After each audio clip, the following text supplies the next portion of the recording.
Welcome into the Nike Hot Seat. I'm Emily Eman, chatting with our Nike volleyball athletes across the world to get to know them a little bit more and to dig deeper. And today I'm joined by Mac May, a former All-American at UCLA, now playing overseas in Italy. Mac, thank you so much for being here. Thank you so much for having me. I want to kind of go back to the way you grew up. I know your mom and your older sister were volleyball players, so volleyball is kind of in your blood. When do you remember falling in love with the sport? Oh my gosh, really like as long as I can remember. My older sister's 8 years older than me, so I just have like the earliest memories of taking a ball and going to the hallway or the stairwell or an empty court and like playing and doing whatever while she was in these big tournaments. And I used to think she was like the best volleyball player in the world. And so I mean, really, as long as I can remember, I just loved volleyball, being around it, playing it, everything. I read that you were a ballerina for like 10 years growing up. How do you think any skills from that translate to the volleyball court? I think I really do think it helped a lot actually, just with balance and coordination and stuff like that. And I remember when I did ballet, I wasn't very good at it, but I loved doing like the jumps and the turns and stuff like that to see how high I could jump. And I was all out of rhythm but it was a good time. And I learned how to do my hair. Now I do my hair in a ballerina bun even when I play volleyball now. So There you go. Well, it seems like a lot of those skills translate. I mean, if you watch you play, you're definitely graceful on the court. So I would say that definitely translates. Mac, I know you're from a small town in Iowa, but you went on to play college at UCLA, which obviously a huge move from a small town to the big city. What sold you on UCLA? I really wanted to play and compete for a national championship in indoor and beach volleyball. And UCLA kind of seemed like the best option for me to do that. And I mean, it wasn't hard to sell me on the location and the weather and stuff like that. And so I just remember the first time I visited UCLA, I immediately fell in love with the campus. I couldn't believe how beautiful it was and just everything was so good. And then once I committed and went there, I never looked back. I loved it. Playing beach and indoor, what kind of benefits do you think that had on your game? The cross training is really effective, I think. Just coming from, it was easier to go from beach to indoor than indoor to beach, because you just jump higher, you were faster, you just had like more, you just would get so many touches on the ball on the beach, and then you go to indoor and be like, whoa, I have such great ball control and I can do this and that. And I have these shots that I've like learned how to do. So I just think the cross training was really, really good. And I'm just like so grateful I had that opportunity. When you got to UCLA, you've talked about how you really found your voice and kind of used your platform for different issues that you cared about. How do you think that voice developed once you got to college? I think I started to be exposed to things that I had never really seen in a small town in Iowa. And so getting to take classes and hear about other teammates and friends' experiences at UCLA, I was just opened up to a whole new perspective on the world that I was like, okay, I need to learn a lot more about this and have conversations about this and stuff like that. And so I'm just extremely grateful for the opportunity to have just widened that perspective on social issues and just people in general, really. And I think that was extremely effective now, like with my profession and playing in a different country. And I mean, just in life in general. So very thankful for that. Yeah, definitely gaining a new perspective in a place like Italy can definitely come with that. You finished up UCLA in the fall of 2021 after 5 seasons and then went straight to play in Italy just 1 month later. How big of an adjustment was that for you? It was definitely just that, an adjustment. I think at first I just was so confused. Like I couldn't recognize the words they were saying, even like it just all sounded like gibberish. And eventually I was able to just start to like, because you hear it so often, you could pick out the words, and the volleyball terminology started to come a lot easier. And I could kind of hold a small conversation in public and stuff like that. And I was really thankful for that first couple months of my professional career, because now I feel like, okay, I can do this. And I had a lot more confidence going into it the second round. How would you describe your first season of professional volleyball? Um, Surviving, I would say. But really it was so exciting and just like the opportunity to learn so much more, learn more about the game, learn more about the international players and play against some of the best players in the world. And just learning a new language and meeting all these new people and stuff like that. I think it was just it felt like surviving, but I really think I left and I was like, wow, I really love this. I love what I'm doing. I love that this is like my profession now. And so it kind of like grew a new fondness for the game. Now that you're in year 2 of your professional career, what's been the biggest difference from year 1 to year 2?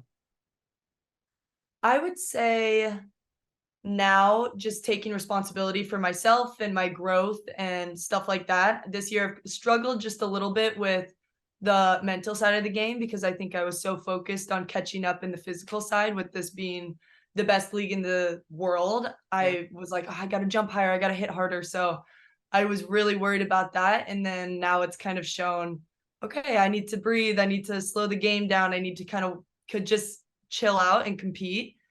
And so it's kind of taken some time to develop that mental game again, where you kind of start back at the bottom as a freshman and you have to work your way back up. And so I feel like that's starting to roll now. And so just taking responsibility for those things and trying to get better in those areas. Like how do I work with my coach so that I can get better at that and read these books and do that kind of stuff. So I think now this year I'm thinking about long term where I'm like, okay, now if I develop this skill, it'll be better for the long run. Whereas last year I was like, just get through this. This is crazy. So yeah, I think now I'm like a little bit more grounded, ready to grind. Working on that mental side of the game can be just as important, if not more important, than the physical side sometimes. What are 1 or 2 ways that, whether you're in practice or a game, where you really hone in on those mental skills that you've developed? For me, it's really slowing the game down because especially here, well, probably anywhere, just having the substitutions be so fast. You go in the game and you just immediately need to make an impact or help in some way where you were just standing on the bench before. So you're kind of like trying to find ways to be immediately effective. And so I found for me, it was okay, let's connect with my teammates. Let's make eye contact, give them a high five, and then breathe, calm, like slow down this game because I think if you miss that opportunity to like really situate yourself into the game, things can start to like really spiral out of control quickly. So I think for me, it took me a while to realize like, oh, this isn't as easy as it was in college where I had the whole game to kind of work myself into it. Like now I need to be on it immediately and how can I help myself get there? So I think that's for sure what I've been the biggest mental thing. For a college athlete that maybe wants to go pro, or someone growing up that now knows that going professional in volleyball is a path that they can take, what's your best piece of advice that you would give one of those players? I would say use your resources for sure. I think as soon as I came here to Italy, I was like, oh, people in America aren't like, wouldn't help me or stuff like that because I'm not around them anymore. But truly, like anybody is like welcome to a text saying, hey, what's up? Do you want to chat for a little bit? Like, I think I kind of pulled away because I was like, oh, I'm a world away now. Nobody's gonna like want to stay connected. And I just found that to be the opposite. I was like, no, I love getting texts from people. I'm sure they would love to get a text from me or a phone call or anything. And so I just think definitely once you make that leap, stay connected, but use your resources. So then if you are struggling, also you can call up your old coach, your old whatever, and say, hey, like, what's up? How are you? Like, I want to talk to you about this and that and whatever. And so just stay connected with people so they can help you through things. Yeah. Mac, what's the biggest thing that you've learned about yourself since being a professional volleyball player? Oh, this is a good question.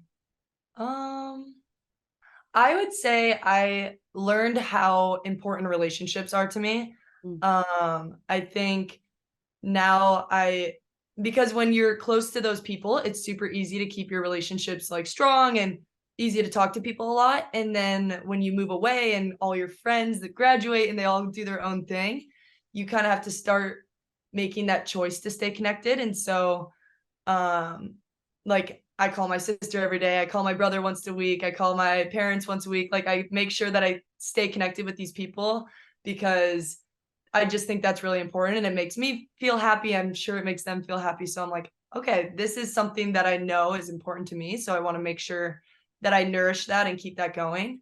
But then on the other side of that, creating relationships here in Italy also. So like keeping that relationship open and connected with my coach and my teammates and building these friendships here in Italy also, even though maybe we don't speak the same language as well. So just kind of like I realized how important like friendships and relationships are to me, like in addition to the volleyball.